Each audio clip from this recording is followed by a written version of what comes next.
One of the most badass things that a composer can do is not compose. Or at least, I mean, not compose in the way you'd expect. A lot of composers tend to compose in phrases, in melodies, traditionally, writing music, when actually some of the most exciting pieces of music in film and TV nowadays is purely based on sound rather than on music. Sound design is becoming increasingly integral to our role as a composer, and understanding where we fit in the mix is much more important than it used to be. And a really good working case to kind of demonstrate this is the score of a great new movie called The Northman. Now, the Northmen Score was composed by Robin Carolan and Sebastian Gainsborough. Special shout out to my man Sebastian, who is from the same place that I'm recording this video from in Bristol, England. Now, the twist here is that neither of these composers are traditional composers at all. They're both from a kind of really interesting side of the electronic scene, making exceptionally modern and avant-garde takes on the electronic genre.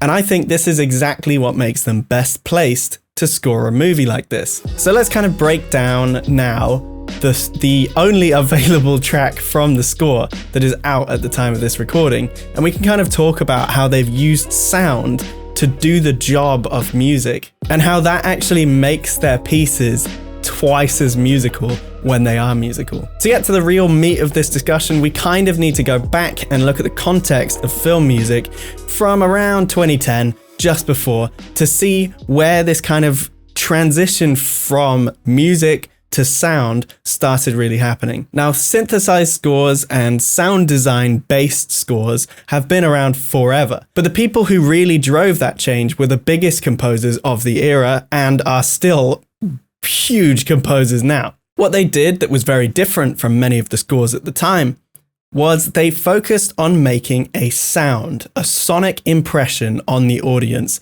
that wasn't 100% related to how they musically have made that sound. For example, if a violin melody sticks out in your brain, you are hearing the music as well as the sound of the instrument. Now, confronting that actually is the kind of school of Hans Zimmer, who came around just before the 2010s, literally there's like hundreds of them working in the same building with Hans Zimmer on some of the biggest blockbuster scores of the decade. So I would credit them not for making this first step, but actually for popularizing and pushing this first step and making the industry really expect that from their composers. I think the kind of jump the shark moment that really pushed this over into the mainstream is the invention or the refining of the kind of cinematic sound that Hans Zimmer pulled for Inception. To put this into context, where most composers would be,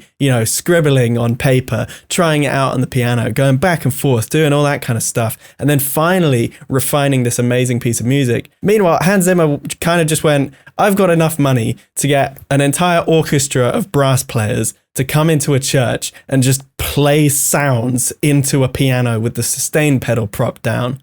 And it just made interesting noises. And so by spending probably a significant amount more time doing that than writing music, he very intentionally accidentally, created the most kind of widespread meme in film scores ever. So sound design and creation of these kind of really interesting soundscapes that we haven't heard before and that do everything music could do has now, since then, become kind of central to our jobs as film and media composers. And the Northman follows this trend in a way that's absolutely perfect to the film.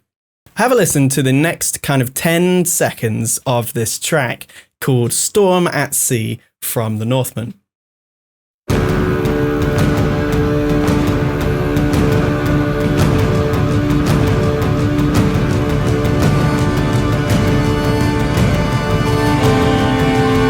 Now, until the 11th second of this track, it is one single lone drone being played on a hurdy-gurdy.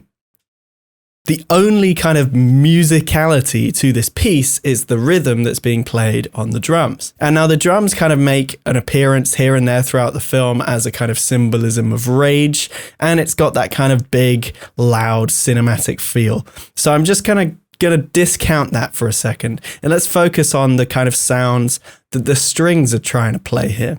Now, central to Viking music is the instrument, the hurdy-gurdy. And the hurdy-gurdy is a kind of really weird instrument where you crank it and a wheel is basically constantly providing friction to the strings.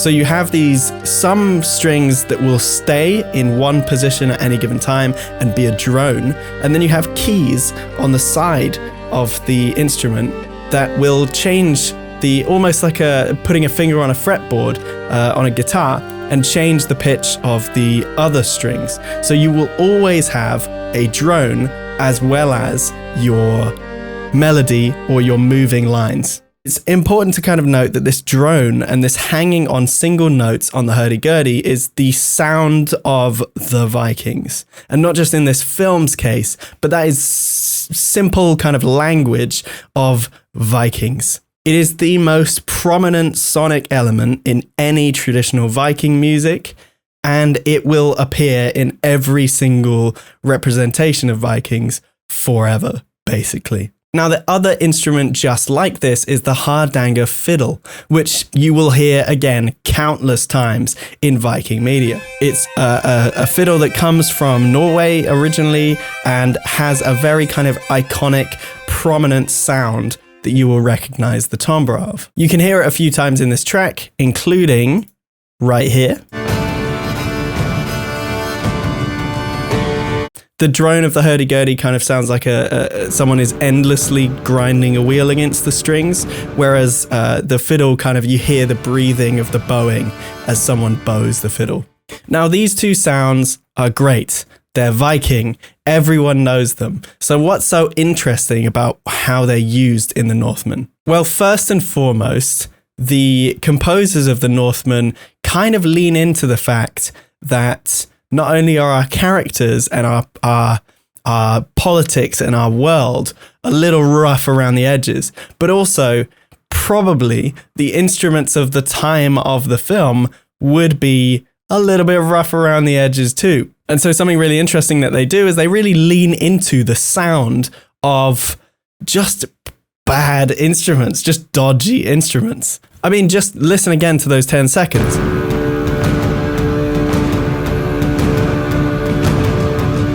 You can hear the kind of pitch bending and being inconsistent and not really holding its own tone. They're over cranking, they're under cranking, the natural kind of flow of the person operating the instrument, but also the inconsistencies of how the instrument rubs against the strings and things like that. They really lean into that. That's part of the sound of this film.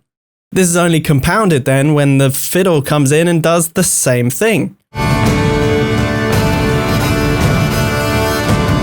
Like, it sounds like, this is like fair enough to say, I think it sounds horrible. And the themes of the film and the positioning in the film that this kind of sound comes in, of course, is going to be horrible. But leaning into that is a really interesting decision from a composer to basically go against the idea of being traditionally musical or traditionally compositionally sane. As I say, it's no kind of new concept for composers to kind of break out of the music and try and make an interesting sound. It's been happening forever. But the thing that really makes it interesting when it comes up in films is that, again, these guys don't do film music all the time. These guys don't compose orchestral pieces all the time. They're more interested in giving you this kind of sonic blueprint made purely by just the sounds and the textures and how you hear the instruments that they're using. Another point that really kind of demonstrates this is that at the end of this track, to close this track out, they kind of let the instruments just kind of fade away and resonate with their horrible kind of edgy harmonics that are happening. It just sounds uncomfortable. It sounds outside of the norm of the instrument. Leaning into that and embracing that harder than you embrace the actual piece of music itself, I just think is a really good way of doing something different.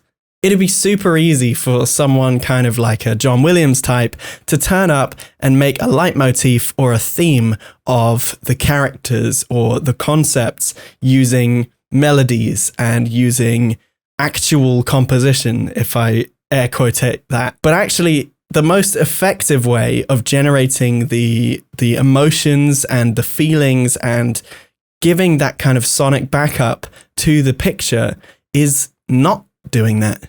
When you leave behind the traditional composition tactic of using leitmotifs melodically to describe your emotions and move towards, well, how do I sonically, through sound, generate that emotion? I think that's a much more kind of strong way of impacting the audience. The sounds that are made in the Northmen are super, super memorable. And not like da, da, da, da, da, da, da, memorable, like I could hum it after going to the cinema. More that when they crop up and when they hit you, you feel something very different to what standard kind of orchestration or melodic approaches would give you. That's not to say that leitmotifs are bad when they're musical, more that open your eyes a little bit further and open your ears a little bit further towards the sound design, and you can see that there's just as much power in a leitmotif of sound as a leitmotif of music.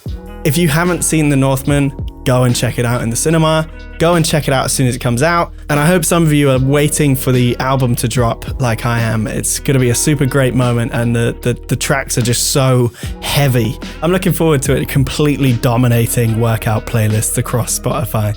Regardless, thank you so much for watching. I hope you've walked away a little bit more convinced of sound design in composition and how best to kind of take those concepts and run with them. As always, an absolute pleasure to break this track down. I'd love to hear any other movies or tracks that you want to hear broken down in the comments below. Otherwise, make sure you subscribe, and I will see you for the next one. Cheers.